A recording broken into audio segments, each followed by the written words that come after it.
important. I'm going to show you guys one very effective way of passing guard.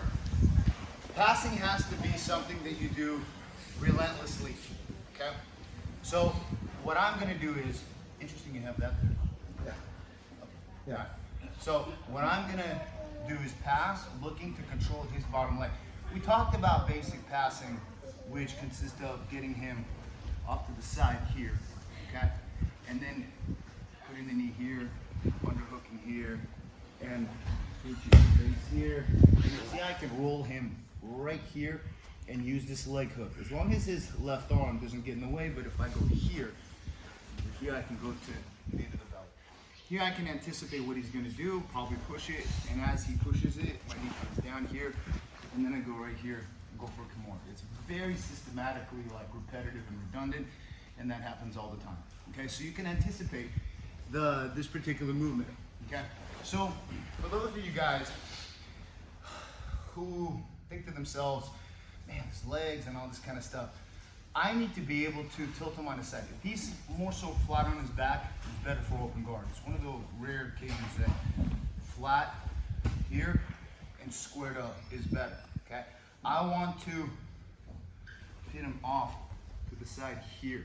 Okay, the problem is that this foot is going to be moving around and he's going to be getting his grips. Okay, what I want to do is I'll step in here. Okay, and this foot I need to be able to control. Get a grip with that. Okay, so what I want to do is I want to control his shin here. Okay, depending on where his knee goes. If his knee's here, okay, I can begin to fold him over and begin to side smash him here. I gotta be careful because I'm on this hook right here, so I need to be able to get this down here, sit here, and you can get a nice little leg reach situation here. Okay. Whenever you fold them like a fetus, they're the weakest. Here. Okay. But what happens oftentimes when you get into the situation they're playing open guard with the De La Hiva? Okay. Put your left hand on my heel for De La Hiva. Put the right foot on my hip. I need to get this foot off my hip. First I'm gonna go here, here, and then you leg drag it very nice and smoothly. Also, whenever they have a De La Hiva, okay, and he's here, I want to take this foot, break it off here, he's gonna start moving it around. So you've got it right by. So, stay squared up. Because if your hip is across this way and you're here, okay, your knees are already folded over. So you're gonna be an actual De La Hiva. You hit this way. Look. Don't let this knee go across here. Okay. So now get a collar grip. Knee right here. Okay. So what I want to do, I need to remove a point of contact here. Okay. What I'm gonna do here is, first thing is, sit. And my head has to be above my hips, or my hips lower than my head. Because if he pulls my head in, he can begin to lift me fairly easily here. Okay. So whenever you feel the collar, pull your head down, you drop your hip, and then you pull back. And I'm gonna stand up right here. Okay. Because now I own this hand. This hand goes on the shin. Okay. And his right side can't even stay connected. Look, I'll back step here. Here, pull yourself in here, and then just leg drag here. From here you can mount, from here you can begin to pass back here. Okay?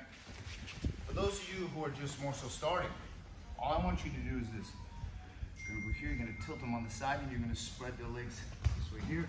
Hand goes to the hip, put your knee on their lower leg, get an underhook here. Slide through here and get this side control right here. Because from here, it comes to get a little bit easier to mount. For everybody on that side here, I'm pushing here. You see how you tilted here? Pinning, knee, underhook with the right hand, head here. Because now he's too late to close his legs into a half guard. You slide your knee through.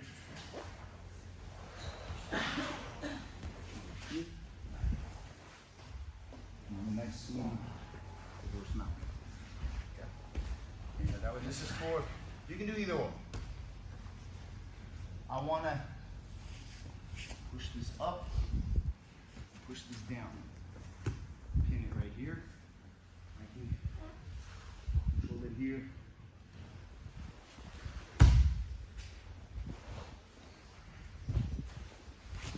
And you don't double pull. And then you have that come on. Okay? As you get a little bit more advanced, let's get it here. Get the collar. I'm going to lower my butt lower than my head. Here. Okay? This foot is going to be giving you a little bit of pressure. Deep focusing. Right here. Okay? So now it's got me connected here. If he pulls my head in and lifts my hips, I'll start getting elevated. So stop that. What's the point? I'm in here. Up. Back out. And then you can drive this through for a leg drag pass here. I can pass that way if I'd like. Put the leg here. Inside control. Or I can pass to the side. Okay? Those of you guys who are more so just starting, right hand on that shin knee, left hand here, and I'm pushing like this. See how he rotates here? I'm gonna pin this right here. My knee pins his leg, and my right hand slides into an underhook as my head gets low. My butt and heel are, and my leg are the wedge. You can't close it. If he tries to close his feet, you should already slide through and get the side control. Here, mount right here, and now you can get yourself a cheap key lock. Right. Those of you who are more advanced, Eva,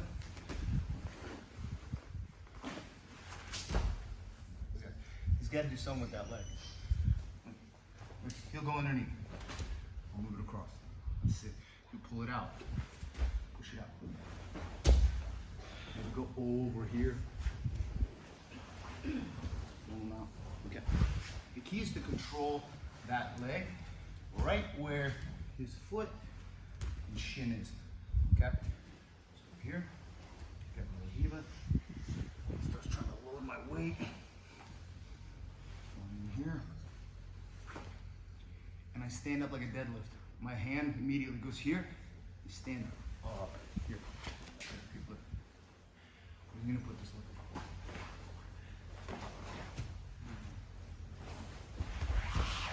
And you pass. Okay. So for you guys, hold on a second. Here, knee, on, here. Slide through. You don't have to mount just as long as you get the second. Christian. Before you stand up, you want to have that grip on that ankle, on that shin. Yeah, because I can. In jiu-jitsu, there's a specific purpose for everything you do. Oftentimes, when you're standing and again in this situation, okay, I need to get here just so I stabilize and stop him from constantly pushing and testing my balance here as I'm locking him to locking his hips in more so right here, okay? From here, I can do a couple things, okay? I can now balance myself right here, 1,000, 2,000, 3. Okay? I have two hands here. I don't need to pull it with two hands. I can pull it with one hand. This hand's got to do something. So we're here and I backstep.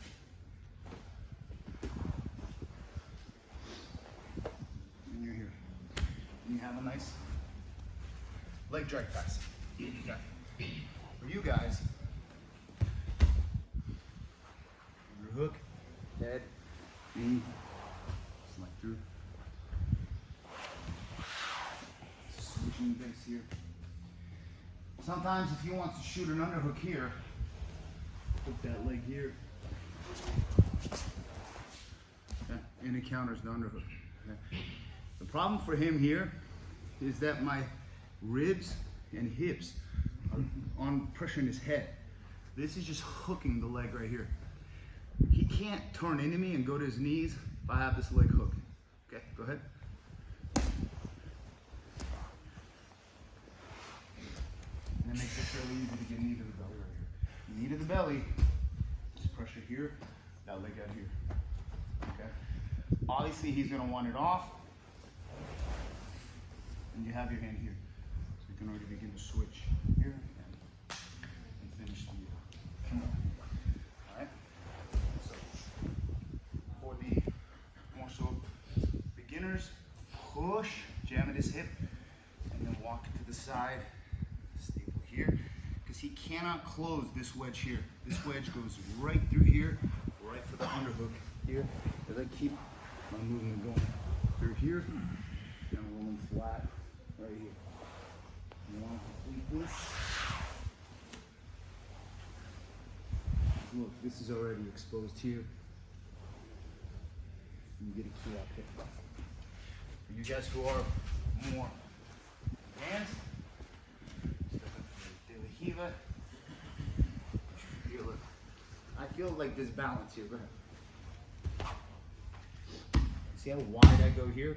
This is combat base, headquarters, whatever. He'll probably regrip his hand on the collar. Yeah, right there. The knee in my face doesn't feel good, but what's gonna feel worse is what I will do after I regain the posture. Here.